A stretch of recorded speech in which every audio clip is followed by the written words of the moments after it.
Welcome back to Hello darkness, my old friend. I've come to talk with you again.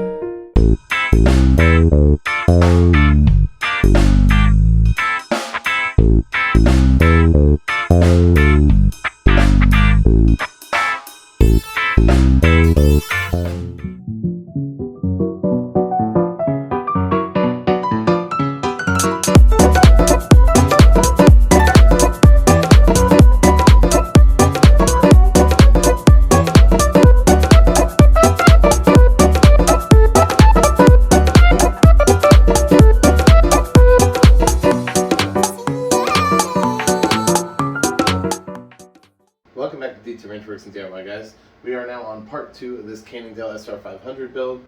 Part 1 explains everything, showing you how quite messy and abandoned it was. Part of our abandoned series, taking something like this and stripping it on down. Today I thought I'd walk you through the whole process. Now what we have here is the frame looking very nice and white. It was super yellowed from just the paint being abused out in the sun, sitting wherever it's at. And then on top of that, there's just touching a huge layer of grime, dirt, whatever built up all over. Stripped the whole thing down. I did add the rear brake already just to get the video going, and we also did swap out the drink cage for a white one to match the frame a little better. But essentially this is where we sat. Gave it a nice soak with good old super clean here. This stuff cuts through the nastiest stuff. I mean, it was horrendous. It didn't look so bad in the part 1 video. My lighting wasn't so good before. It's a little better now, so it looks much nicer and wider now, I hope. That, and I gave it a nice little hand polish with some Jagwires. This is their ultra cut compound. This stuff's a little rougher, and it really brings out a lot of the paint when it's covered up by dirt and grime. And unfortunately, it does also show some little nicks that it has from being a dumpster bike essentially. But that's no problem. It still looks very nice. Found something pretty cool too. I haven't even touched the bottom bracket yet, just because I was in such shock at how good shape it's in still. This is all the Shimano 105 stuff has, since it has come out, has been sealed. So this is sealed, and even though it's sat outside, honestly, unless it gets flooded, usually they stay pretty good. The Shimano grease is pretty tough stuff. But the way this spins is pretty, I mean, for being from 1985, so, you know, that's pretty surprising. Well, another reason you want to tear something like this down, you want to make sure somebody isn't throwing it away for a reason. Check all the little seat stays, chain stays, check any sort of jointed area. You never know, they could have gotten water frozen inside of the frame and usually will crack it. So that's another very good reason to make sure you polish it up really nice. And so no cracks or anything, but we did find the front derailleur brace-on tab here, which can be troublesome. The bottom bolt was halfway out, and with the amount of pressure that comes leveraged off of the bottom bracket, the cable comes down here and it leverages up. It really yanks down, and not only will it make the top one come loose as well, eventually it'll just rip them right out of the threads, or strip your screws if you're lucky. That's if you're lucky. But this actually has steel screws in it, and it is a steel plate as well, so it's pretty strong. Being an aluminum frame, the thread certs in there, you really don't want to mess with like damaging them if you want to keep the frame useful, in my opinion. Don't want a 1X bike. So we tightened that up, as I said, good to go now. What we will do next is put the rear derailleur on. This cleaned up amazing, it looks great. There was tons and tons of grime on the pulleys, but they show little to no wear. So we'll put that back on now. You can see we also kept the front derailleur.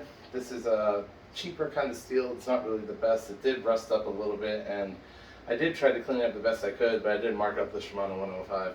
Whatever, it's not that big of a deal. They both look great together though, and so it's all got the group set that was there originally still up until this point right here. And this is where it had the Shimano 105 frame shifters.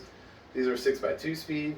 What we're going to do is be putting these away, and what we'll be doing is getting these frame stops that we have here. You need these cable stops, they call them as well, cable frame stops, whatever. So all you need to do after you get that frame shifter piece off, just pop this little guy on.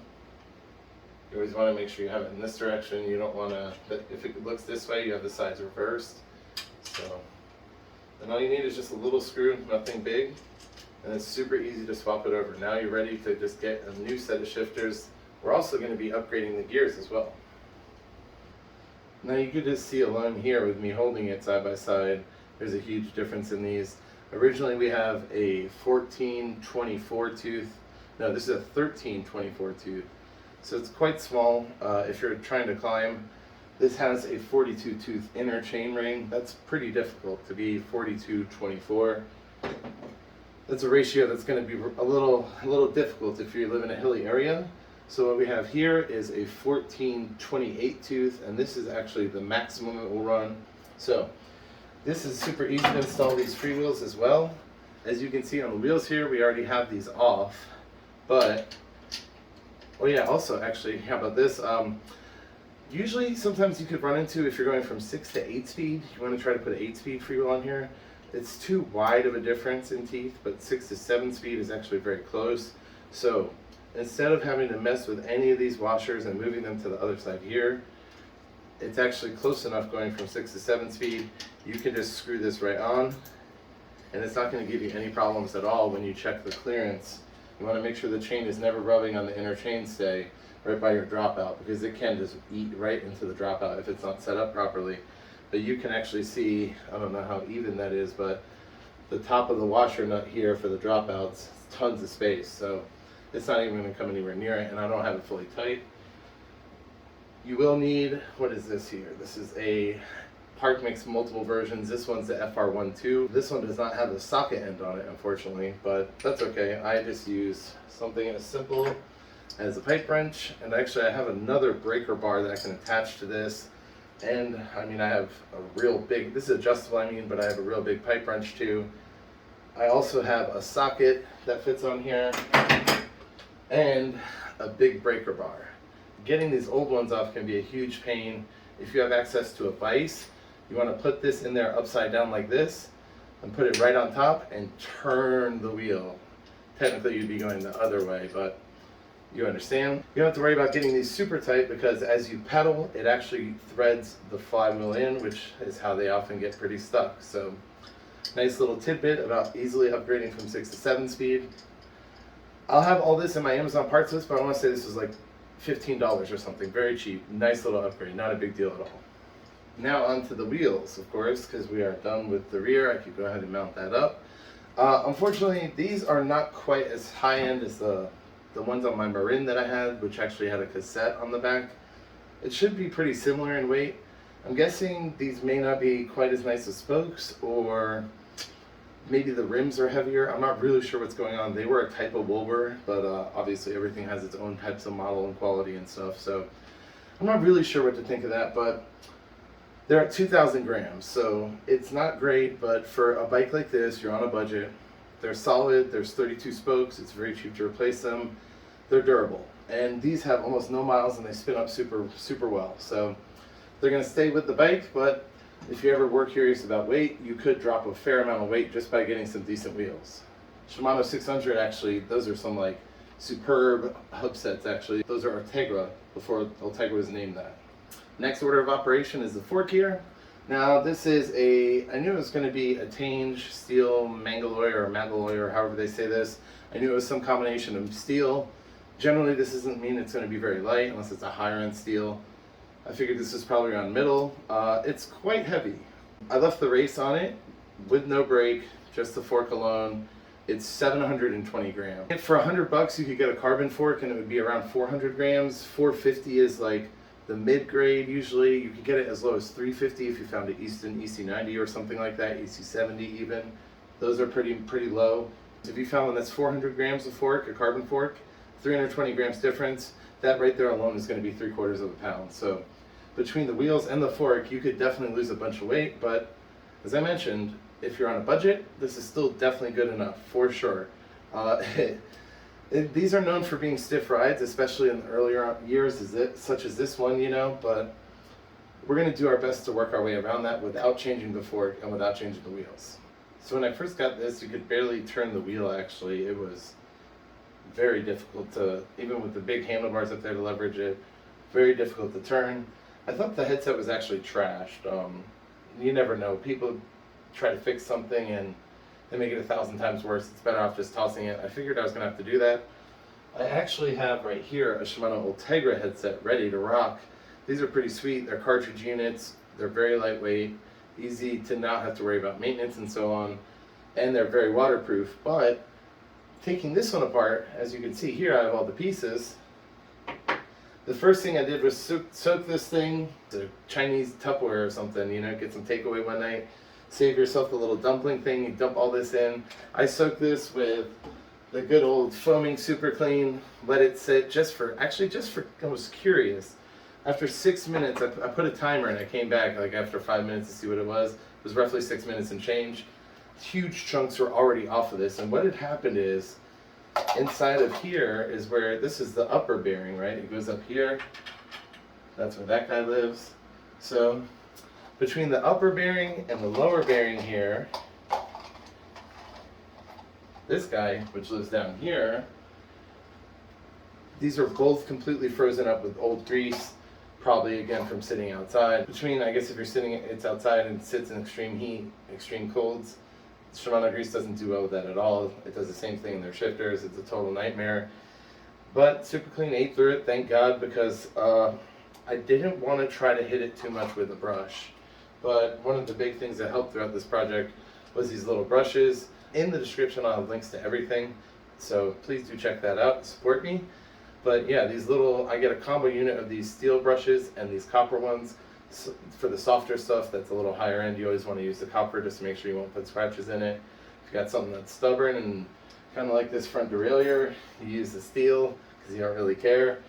But yeah, so I did end up actually using a little bit to get deep inside of the little bearing area in there, but that wasn't that big of a deal. Finally, it broke free. It's super clean. It's shocking how nice it is.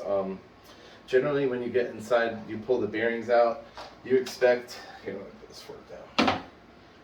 You expect like the cups to have rust inside of them, eaten out. If there's any sort of real damage to the ball bearings, you need to replace them. There's no pitting or rust or anything anywhere, so this is really good news. So I'm going to put all that back together right now, get the fork in there, get the front wheel, and we're going to keep on moving because we're almost to the end of the build here, and it's starting to look pretty good. Here's a little tip for you too. If you do have this headset, Shimano 105, Shimano Ultegra, it seems almost like this bearing is actually stuck in there as if they're made to be one piece. You can actually use a small little plastic razor to get inside of there and push it apart, and what there is there's actually a dirt seal on the very outside holding it together. Let's see, we'll work this around, and you can see it on the top here. So that's your seal. And you can see this grease actually looks like glue. So yeah, for sitting there for that long, it's still got a pretty fair amount of grease in it. So we're going to clean this one out as well, fully get all the grease out, pack it back full of grease. I already have a fair amount of grease packed in there. Plop both bearings in, put the seals back on the way they belong. Also, you always want to make sure, this is the seal I have in my little bin here for the bottom that goes to the race area. And there's a small lip on the inside versus the outside that's completely flat.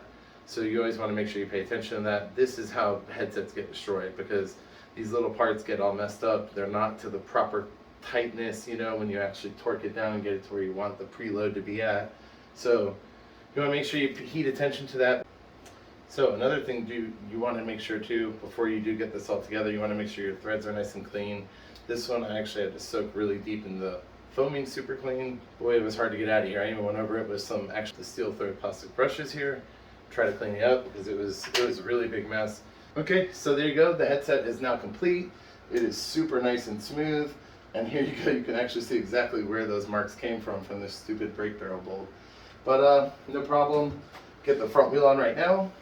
So one thing we are switching out, I wasn't going to do it, but I actually forgot I already did buy the conversion stuff for this. I even trick myself sometimes. So we're going to toss this knit, well, not toss it, I'm going to polish it and sell it. These sell for like 40 bucks, 50 bucks polished on eBay. So if you have the stuff, it's not that hard to get a mirror finish. I have a cool video you should check out about that if you haven't yet. So back to that though, we're moving on to the cockpit. Threadless conversion stem. I have them in my things all the time. You always want to make sure, of course, we grease this inside of the fork. We don't want our stuff freezing up inside there if you get any sweat or whatever. that is a great way to have this stuck and not ever be adjustable. So we will be doing a threadless conversion stem here. A few moments later. Alright, so my budget plan for the cockpit originally was to use this, which is slightly too big. Somebody gave me one that was out of spec, I guess, because I use these all the time with no issue. But anyways, I digress. This is an excellent stem. If you just want to do something as simple as popping in one of these little pieces, you get them anywhere from, the nicer ones are $20, these are $10. Spend the $20, I guess, and save yourself the pain of having to do a return. But this Origin 8 Pro stem is amazing for whatever you're looking for. They have, I really love the Uno 7 Callaway stems, but the one really nice thing is that you can find these in whatever angle, whatever length, and you could also get these to fit a 26mm bar. So, obviously, saying 26mm bar, we will be keeping the originals. Unfortunately, we can't do this, though. I would highly recommend it. What we will be doing is a very cool, these are also great if you have them around. They're kind of hard to find if you need something local. It's still a nice little upgrade for this. The Nitto is a pretty cool little piece of swag, but I decided to actually use this because this is coming off of another bike I have already upgraded a threadless one anyway. So now onto the handlebars. Now what we actually come to find out was pretty neat. These are 3T. 3TTT is their logo up here, you'll see it. These are 3T handlebars, pretty good brand. Surprising to see in this mix of components because this is probably one of the lighter set of aluminum bars I've found for, you know, being older, 26mm. But these are a good improvement. These came off of a Fuji that I parted out. These are 280 grams. The old ones are 290 grams. Not a huge difference, but these are 42 centimeter, right? Yes, 40. Oh, I'm sorry. These are 44 centimeter wide. The other one's only 40, so got a lot more material that weighs less. Alright, so as you can see, we've gone from, you know, this is quite an aggressive stem as well. The angle is much more downward. This is a little bit more of a neutral angle. We've gone to a much wider handlebar. Overall, a much more comfortable cockpit. Now lastly, we have the shifters. These are the most important part of the build, if you ask me, especially because on a budget, these can make or break your budget. Frame and wheels and all that, if you have to piece it together, those can add up. You can always find cheap stuff on a deal, especially because people will part this old stuff out, so it's always great to buy that up. But these are Shimano Tourney. Honestly, very, very underrated. They do have the middle downshifters. Right here you have a little thumb shift, they call it. And one neat thing too, they do have little shift windows that you can actually see what gear you're in if you're new to riding a bike. Always nice to know if you're climbing you have another gear that you can go up. Kind of matches with our little white and black theme I have going on. As you can see, we have black. This is another big bonus. Aluminum actual, not, I do love microshift, but my only beef with them is plastic handles. If you're like a bigger guy like me with big hands or you're stronger, it feels like there's a tiny bit of flex or almost a slight pause till you feel the brakes really kick in. And I do think it's something to do with the handles. These excellent braking action. The actual shape is very similar to the old handles that were on there. They were Shimano 105 levers.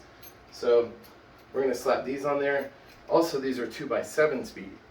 These are all over Motobicanes, Bikes Direct bikes, things to that nature. Paid $50 for these, so that's probably about the going rate. Not too much money. If you had Shimano 105 shifters that were in good shape, or they're 2x7, those are a little bit more sought after. 2x6s are around $30-35. 2x7s are around $45. So you could take that and put that towards buying yourself something much nicer. Also, you're having a much bigger and wider handle area for real estate. It gives you a much more comfortable cockpit totally overall. Let's slap those on. Alright, so lastly, but not leastly, brakes. Now what I have here is a pair of 9-speed Shimano 105 brakes. These are BR 5500, not 5501s because they're black technically, a little more rare. Not a bad set of brakes really. Pretty mid-standard for the mid or early 2000s basically. Not super light, not super heavy. The one issue though, these are dual pivots and you are going to have a little bit of weight, but they give you better stopping power. The older ones here obviously don't have quite the dual pivot technology, but they still do have very good spring power and they have good stopping power. So just to give you a little perspective here, we have 329 grams for the old brakes and these are 351 grams. So to tell you the truth, as I said, It's nicer to have the dual pivots, but if you did ever want to upgrade, I would do some Ultegras, because you could actually get the Ultegra 9-speed BR6500s for about 40, 55 bucks, or 40 to 50 bucks, and they're actually great dual pivots, and they're around 250 grams, so something to think about. Before, we had these huge monster pedals. These are basically like cheap mountain bike pedals. They're fully plastic, they're not that great, and they're heavy. We will be putting on something a little more budget friendly. You buy something like this, you want to be commuter, maybe you want to go and actually compete. This is actually one of the reasons I like to build bikes like this, not just for, you know, something that can be comfortable on a budget, but something that you could just take out. It's going to be lightweight, it could be quick too. So if you're not a person that likes clipping in, these have little toe clips they call them, whatever you want to call them, and we'll be slamming these bad boys in there. Bulgo makes these. There's some great pedals. You can add on these or take them off, the little toe clips as well. There's the two little screws you can see in here. Phillips head removes them right behind this little reflector here, so very easy to get off and on. I recommend keeping them on. It's much easier. It emulates having clip-in shoes. I said lastly, but I lied. I forgot some little bits and bobs here. Of course, we do not have a chain. I actually have a pretty much brand new KMC X1 chain. This is a very nice mid-level 8, 6, 7, 8 speed chain. So I will be using it on this because it's basically like new. But I always do recommend the gold chains. I do have one on hand, but as I said, we're on a budget, so keep it budget friendly. The next thing we're going to be doing to finishing up our cockpit here is putting on this silicone bar tape. It's a little bit like a really cheap lizard skin, basically, is how I would say. It has a cool little carbon weave on it. It looks great, it feels great, it's super budget friendly, and it's something I use on pretty much all my budget builds, so definitely check that out and get you some. I did not want to forget, if you do decide maybe your bike has a triple, or you're changing your whole setup altogether because you only had a frame to begin with, so you're not going for the stock build, or you don't have the parts. There are some excellent budget parts that will work with those shifters. This is a Shimano Sora, and actually these shifters are almost identical to the 8-speed Shimano Sora shifters. Very, very similar. This is a Shimano Sora rear derailleur. This is a medium cage. They fit the larger cassettes. So if you have a triple, I would recommend not using it, but this will work excellent if you have a double and you want a bigger cassette. If you are going triple, use this. This is a excellent rear derailleur on a budget. As you can tell, this is a full long cage. This is a Shimano Claris, newer generation. I believe it is the R series. Yes, this is the R2000. So the R marks the newer series Claris. It's very sharp looking. It's got a whole lot of derailleur springs. Very strong, pretty lightweight actually compared to some of the older stuff. I also have a 9-speed Ultegra, same exact long cage rear derailleur. Compares to it because this only cost, what is it, $30. So they're around $30 to $35 depending if you want a mid cage or a short cage. Perfect buy. Alright, well that concludes where we're at right now on the build. As you can see, everything but the chain and the bar tape and the actual cabling is on there. So we're going to get that all slammed together, and we're going to show you what it looks like before compared to what it looked like after, because I think the bike came out looking great, and I know as soon as I get that on there, you're going to see it looks even better. Plus, it's a little late in the afternoon, so I can't get really nice beauty shots, but I will have them at the end of this.